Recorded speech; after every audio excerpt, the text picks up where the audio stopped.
네, 진사로입니다. 44회 한능검 중급 21번부터 해설 강의를 이어가겠습니다. 다음 퀴즈의 정답으로 옳은 것은 이렇게 물어봤어요. 자, 이것은 조선시대 향촌의 양반들로 구성되어 수령을 보좌하고 향례를 감찰하는 역할을 하였습니다. 좌수와 별감 등의 향임직을 두었던 이것은 무엇일까요? 라고 했죠. 자, 정답을 곧바로 말씀을 드릴게요. 자, 수령 보좌 및 향리 감찰, 그 다음에 좌수 별감의 직책을 두었다. 요거는 유향소에 대한 설명입니다. 그래서 정답이 4번이에요. 자, 그 유향소가 이제 향촌 양반들로 구성됐고 이제 수령 보좌한다. 뭐 이런 역할이 있었다라는 거죠. 그러니까 지방에도 이런 제도가 있었다라는 거 기억하시고요. 다른 거 말씀드릴게요. 이 향교는 그 지방의 교육기관이에요. 고려랑 조선에 있었던 지방 교육기관이라고 보시면 되겠는데 특히 그 공립교육기관입니다. 공립. 이제 사립교육기관은 서원. 이렇게 있죠. 자, 그 다음에 향도는 이게 고려시대에, 이게 좀 길어요. 고려시대에 주로 있었고, 그 불교 신앙 조직, 지방에 있었어요, 역시. 불교 신앙 조직이면서 그 지역 공동체였습니다. 특히 이제 고려는 불교의 나라입니다. 그러다 보니까 이제 지역도 불교로 이렇게 뭉쳐 있었다라고 보시면 돼요. 그 조직이 향도입니다. 그 다음에 요 경시서는 고려에 있었던 시장 감독기관이에요.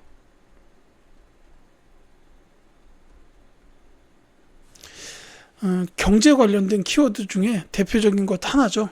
시장 감독기관인 경시서를 두었었다. 이거고, 그 다음에 이 집강소는 동학농민운동 때 만들어졌죠. 전주 화약이 체결되면서 농민들이 만들었던 개혁기구입니다.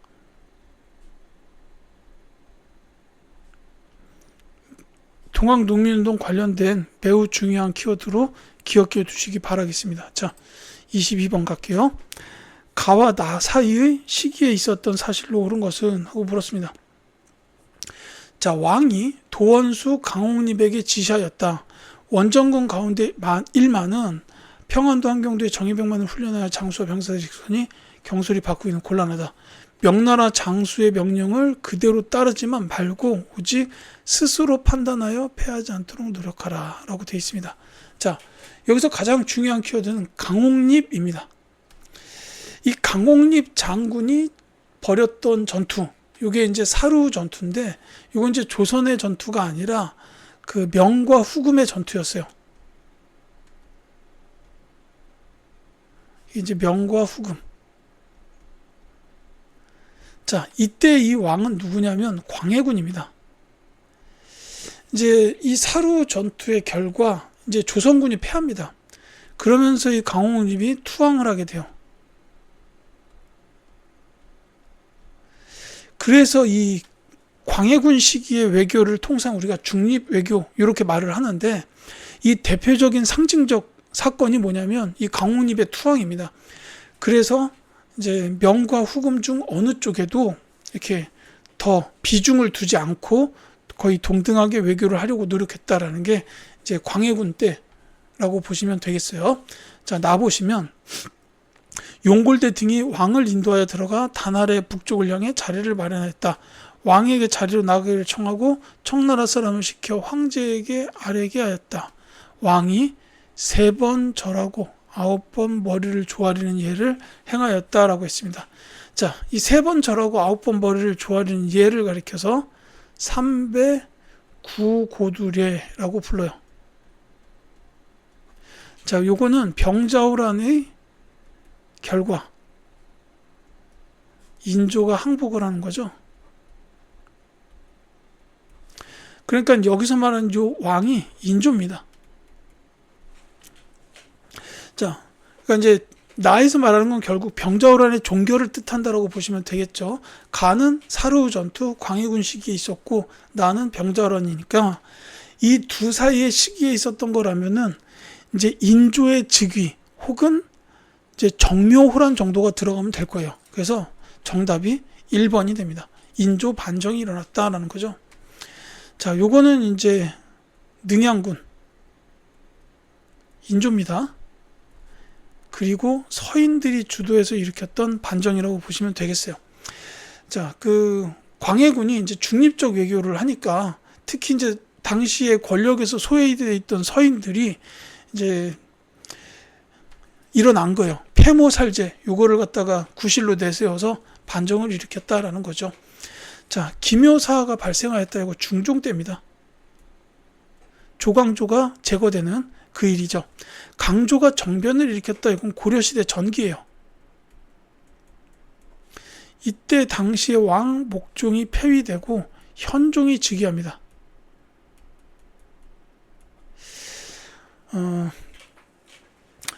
이건 그냥 제 개인적인 의견이긴 한데, 사실 요 현종, 대령원군 요 현종은 그 고려시대 전체를 통틀어서 최고의 왕 중 한 명으로 꼽힙니다. 보통 이제 원탑은 뭐니 해도 태조 왕건이시겠지만 그 다음에 왕을 꼽아라 그러면은 이제 고려의 치세를 구가하게 만든 왕으로 현종을 보통은 꼽아요. 예. 그래서 이 강조가 정변을 일으킨 게 그런 것까지 생각하고 일으켰는지 어쩐지 모르겠지만, 결과적으로 보면은 이 정변에 의해서 거란의 침입을 받게 되긴 했어도 그걸 잘 극복해내고 고려가 좀 더 탄탄하게 나아갈 수 있는 이 토대를 완벽하게 만들었다라는 게, 이제 어떻게 보면 이 정변은 그래도 좀 저는 긍정적으로 본다라는 거죠. 그리고 그 드라마 고려 거란 전쟁에서 그 강조 역할을 맡으셨던 그 이원종 배우님인가요? 그분이 그 강조 연기를 워낙 멋지게 잘해주셨던 그런 것도 사실은 있고요. 자, 나선 정벌이 추진되었다. 요거는 이제 효종 때입니다. 인조 다음의 왕이죠. 복림대군.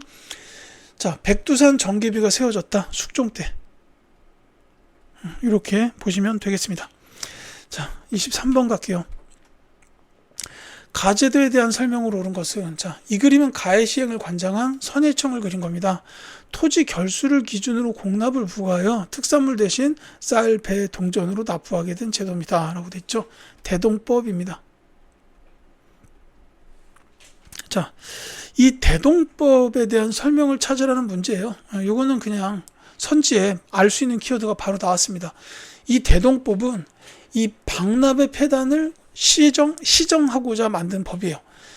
이 방납이라는 게 그러니까 공납을 부과하는 체계였는데, 당시에는 지방 특산물도 아닌 걸 갖다가 내라 그래가지고서는 이제 백성들이 그 어거지로 돈 만들어서 납부하고 방납업자 통해서 납부하고 이러면서 폐해가 워낙 컸어요.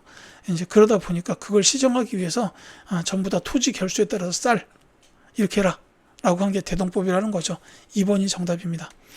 그래서 이제 요 배경으로 대동법이 실시됐고, 그 다음에 대동법이 시행되면서 공인들이 성장을 하게 되죠. 그러면서 상품화폐 경제가 발달하게 되고, 이게 이제 숙종 시기가 되면은 이제 상평통보까지 나오게 되면서부터 이제 본격적인 화폐 유통이 시작이 돼요. 그러면서 이제 조선 후기의 경제 발전에 큰 역할을 하게 됐다라고 이렇게 보시면 되겠습니다. 자, 양반에게도 군포를 부과했다고 호포제인데 흥선대원군 때예요. 그 다음에 1결당 쌀 4에서 6도로 납부액을 고정하였다. 인조 때입니다. 영정법이에요. 이거는 그 토지 제도를 먼저 쓰고 왕을 쓰는 게 맞겠죠. 그래서 이건 영정법이고 인조 때입니다. 자, 비옥도에 따라서 토지를 6등급으로 나누었다. 요거를 이제 공법이라고 불러요. 연분 9등법과 전분 6등법이 있는데 요거는 세종대왕식입니다. 자, 부족한 재정을 보충하기 위하여 결작을 부과했다. 요거는 균역법이 시행되면서부터 세수가 줄어들게 되죠. 균역법이라는 게 그 군포를 2필에서 1필로 줄이는 제도니까 세수가 당연히 부족해집니다. 그걸 보충하기 위해서 시행했던 제도 중 하나예요. 결작. 요 영조 때고, 이제 결작뿐만이 아니라 선무 군관포 이런 거 징수도 했고, 그 다음에 어장세나 염세, 선박세, 이 왕실 쪽으로 들어오던 세금이었는데 이걸 갖다 국가 재정으로 바꾸게 됐다라는 겁니다. 자, 24번 갈게요. 다음 논쟁이 전개된 이후에 사실로 옳은 것은 하고 물었습니다. 자, 효종대왕께서는 둘째 아들이시므로 대왕 대비께서는 1년간 복상을 하셔야 합니다. 효종대왕께서는 왕위를 계승하였으므로 장자에 준한다고 보아서 대왕 대비께서는 3년간 복상을 해야 됩니다. 라고 되어 있습니다. 자, 송시열은 당시의 서인, 허목은 남인이었어요. 자, 그러니까 이건 지금 서인과 남인들이 지금 대왕 대비의 상복을 입는 기간을 가지고 벌인 논쟁이다라는 거죠. 예속 논쟁입니다. 특히 지금은 이제 효종 대왕이 승하하신 상황이에요. 이때 예송이 기해 예송입니다. 이후에 나중에 이제 효종 대왕의 부인, 그러니까 왕비가 돌아가시는데 이때도 이제 이때 대왕 대비, 자위 대비가 살아 계시니까 이때 상복을 1년이냐 9개월이냐로 또 논쟁을 벌입니다. 그건 갑인 예송이에요.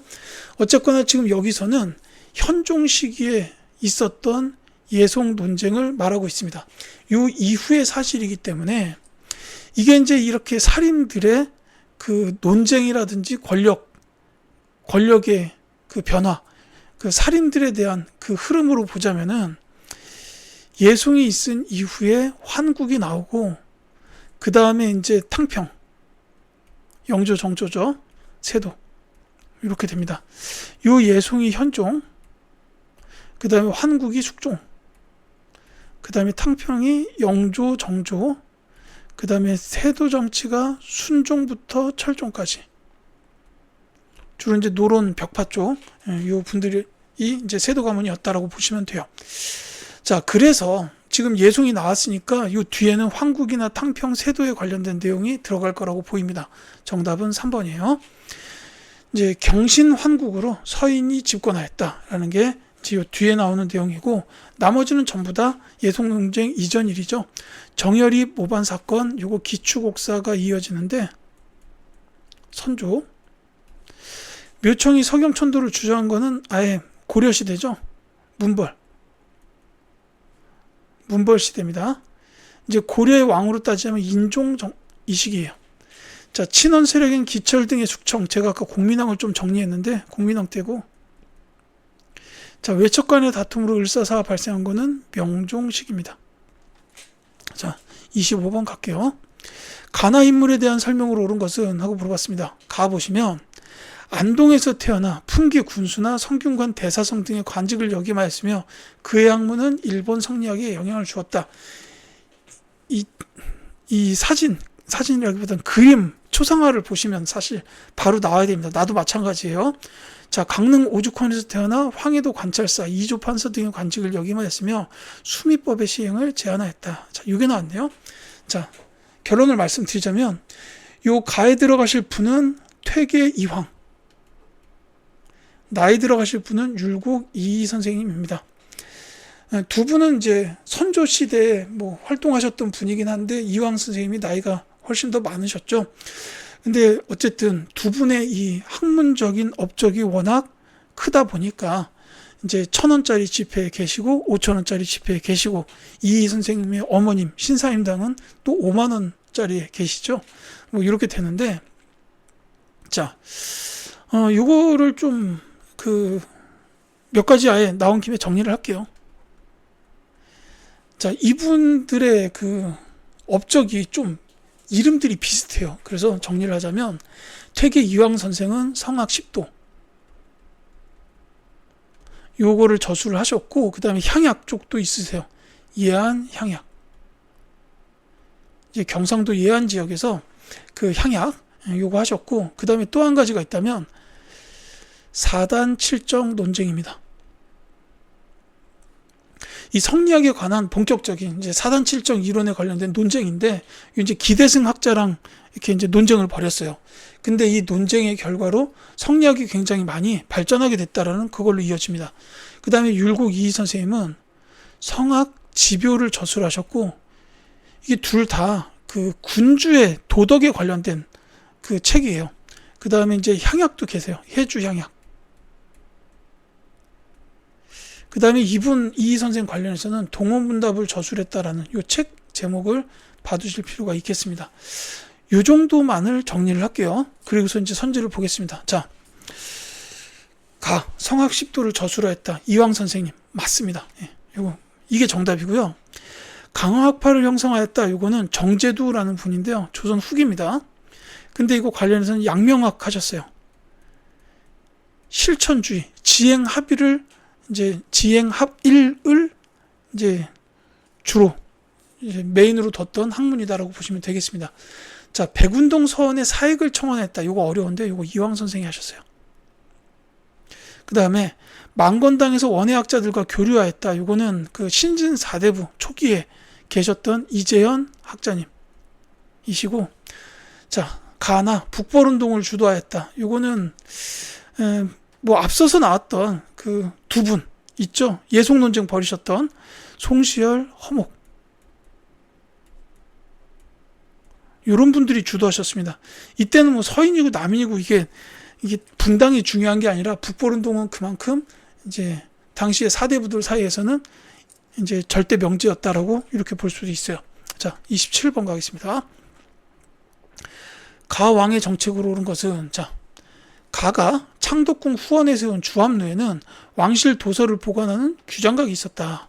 학술 정책 및 연구 기능을 부여하고 서울 출신인 이덕무, 유득공 등을 검서관으로 등용하였다. 한 분 더 계십니다. 박제가.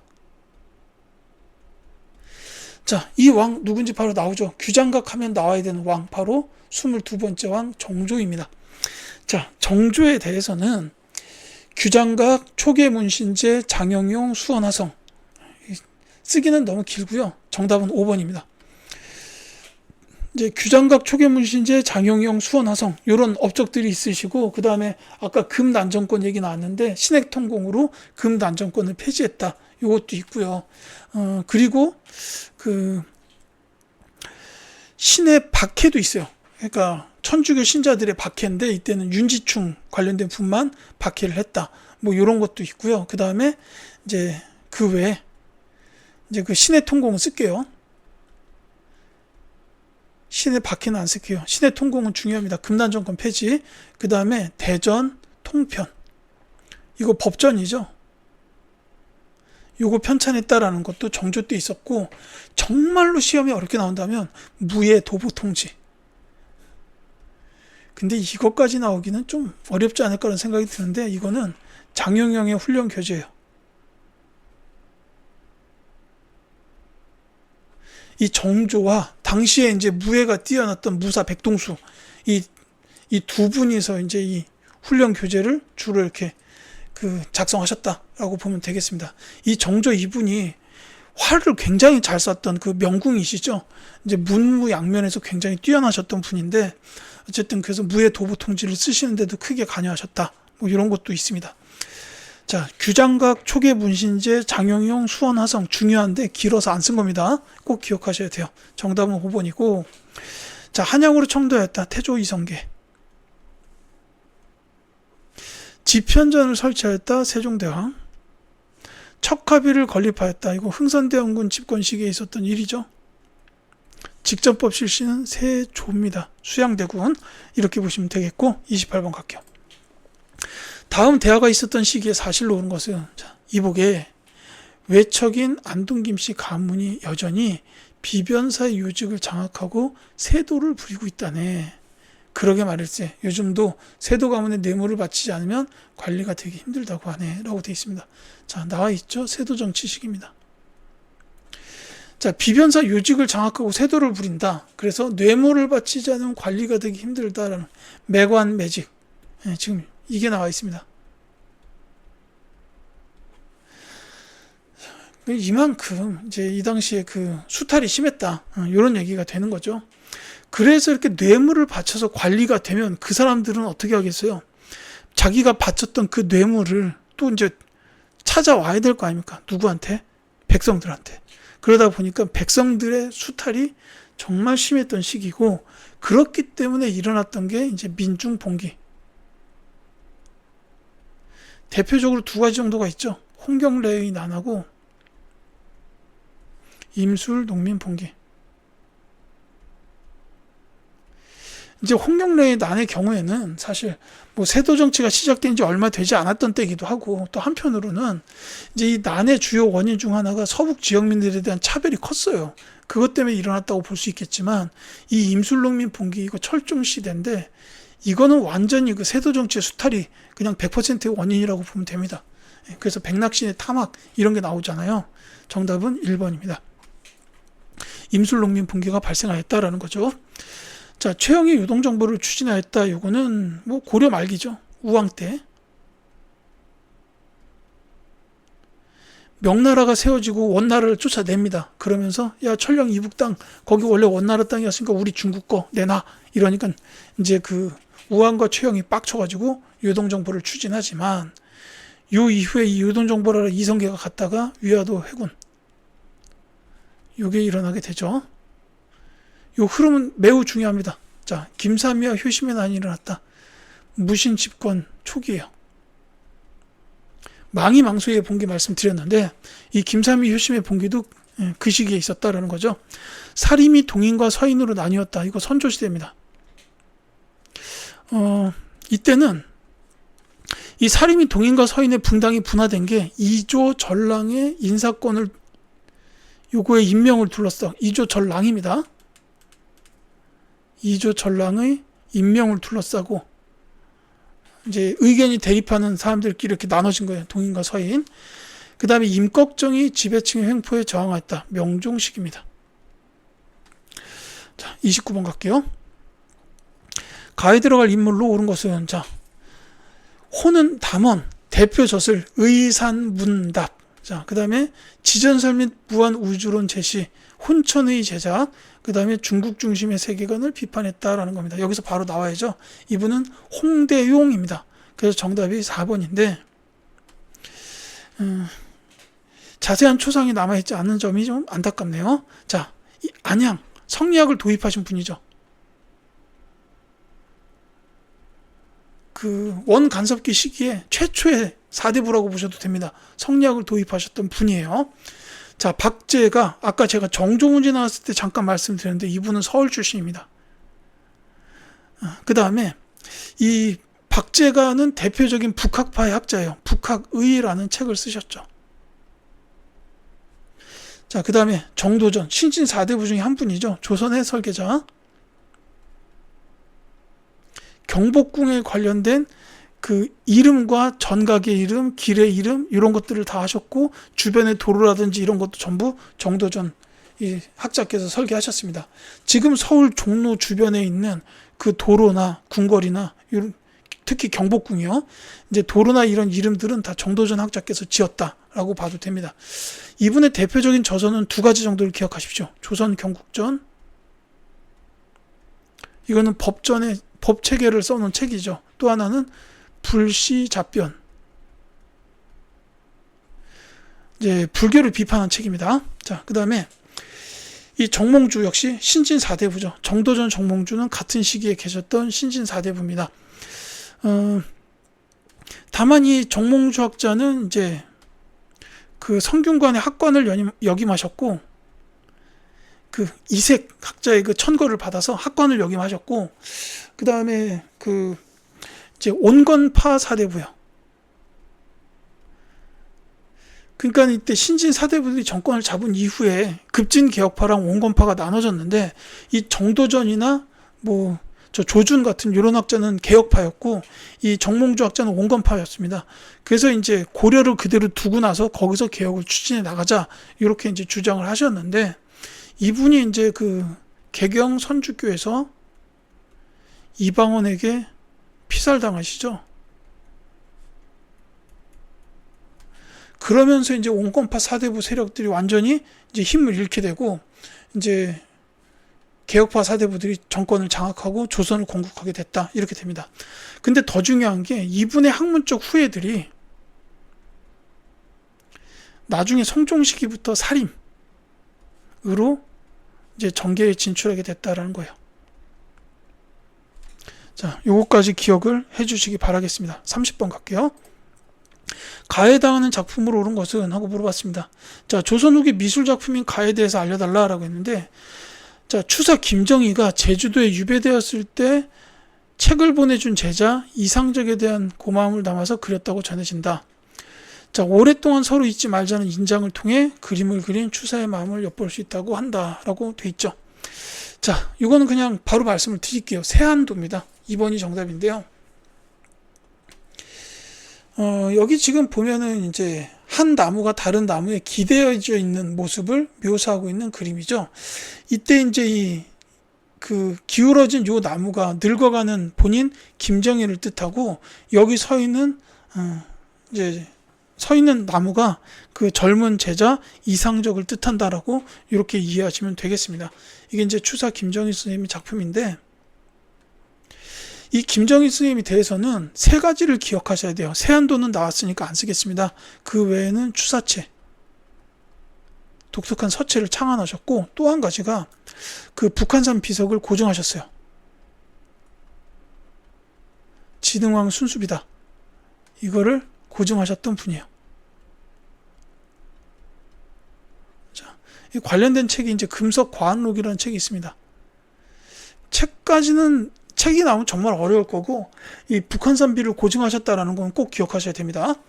자, 몽유도원도는 조선 전기 안견이라는 안견 화백이 그리신 그림인데, 세종대왕의 아들이었던 안평대군의 꿈 이야기를 듣고 그걸 이제 묘사한 그림이라고 보면 돼요. 이 오른쪽으로 가면 갈수록 이제 신선세계, 몽환적인 세계를 그리고 있다, 이렇게 되고, 이 인왕제색도는 겸재정선, 조선 후기에 진경산수화 화가입니다. 이분의 대표적인 작품이 인왕제색도랑 금강전도가 있는데, 이 두 작품은 전부 다 그림까지 기억해 두시면 좋겠어요. 그 다음에 영통동구도, 이것도 이제 조선 후기에 그 진경산수화 화가였던 강세왕 화백의 작품이에요. 이 아마 이제 개성에 있는 한 계곡일 텐데, 제가 이름을 까먹었습니다. 여기에 이제 돌이라든지 이런 것까지 이렇게 묘사해 놓은 그런 그림이다라고 보시면 되겠죠. 이 강세왕 화백의 경우에는 서양의 화풍까지도 어느 정도 반영해서 그림을 그리셨다라는 이런 것도 있습니다. 그 다음에 이 고사관수도는 강희안 화백의 작품이에요. 이 정도 봐두시면 되겠습니다. 자, 이렇게 30번까지 말씀을 드렸고, 31번부터는 다음 영상으로 찾아뵙겠습니다.